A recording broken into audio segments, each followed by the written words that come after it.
Assalomu alaykum aziz hamkasblar.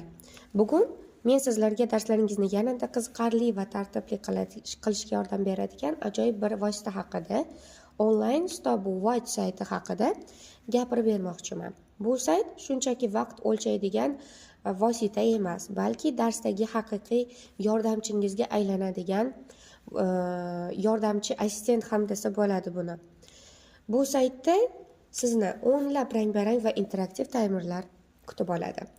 Bu yerda oddiy raqamli soatlardan tortib, portlaydigan bombalar, poyga qiladigan hayvonlar va hatto qum soatlari ham mavjud. Buning asosiy ustunligi shundaki, ya'ni bu saytning ustunligi, u vizual ravishda o'quvchini jalb qiladi, o'quvchini qiziqishini orttiradi va undan tashqari ushbu saytda o'quvchilarning ismini randomizer qilsangiz ham bo'ladi. Uning ham turli xil shablonlari bor.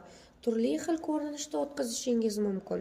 Misol uchun sirli qalpoqchadan kimningdir ismi sirli ravishda paydo bo'lib chiqib kelishini yoki bo'lmasam qaysidir bulutchaning orqasidan nimadir boshqa ism chiqib kelishi, turli xil yo'nalishlari bor buni ham. Qachon va qayerda qo'llash mumkin? Xo'sh, bu taymerlarni darsning aynan qaysi paytida foydalanish samarali hisoblanadi? Birinchisi, misol uchun vazifa, mustaqil ish uchun vazifa berib qo'yib, belgilashingiz mumkin vaqtni, yoki musobaqa tarzida o'tkazishingiz mumkin, yoki bo'lmasam tasodifiy o'quvchini ismini tanlab, u bilan misol uchun qandaydir interaktiv o'yinlar o'tkazish mumkin bu orqali. Saytdan foydalanish bo'yicha ko'rsatmamiz juda ham oson. Birinchisi, foydalanish uchun saytni nomini Google ga kiritasiz. Birinchi chiqqan joydan kirish tugmasini bosasiz. Sizdan bu yerda hech qanday Gmail kirish yoki bo'lmasam hech qanday registratsiya so'ralmaydi.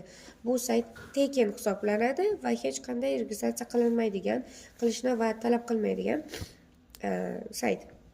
Start tugmasini bosasiz va jarayon boshlanadi. Sizga turli xil shablonlarni ko'rsatadi. Taymerlar uchun maxsus shablonlar, name randomizerlar uchun maxsus shablonlarni ko'rsatadi. Sizga ma'qul bo'lganini tanlaysiz va unga o'zingizni, misol uchun agar randomizer tanlasangiz, o'zingizni sinfdagi o'qiyotgan o'quvchilaringizni ismini yozib, u yerda bemalol name ism randomizerini ishga tushirishingiz mumkin. Agar soatlarni qo'llamoqchi bo'lsangiz, soatga set tugmasini bosib, o'zingiz vaqtni kirgizib belgilashingiz mumkin bo'ladi. Xulosa qilib aytganda, bu platforma darsda time management, ya'ni vaqtni to'g'ri taqsimlash ko'nikmasini shakllantiradi va darsning dinamikasini oshirib beradigan maxsus vosita hisoblanadi. Agar siz ham zamonaviy va interaktiv dars o'tishni xohlasangiz, albatta ushbu saytdan foydalanib ko'ring.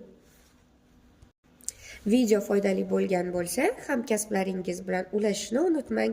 Keyingi videolarda ko'rishguncha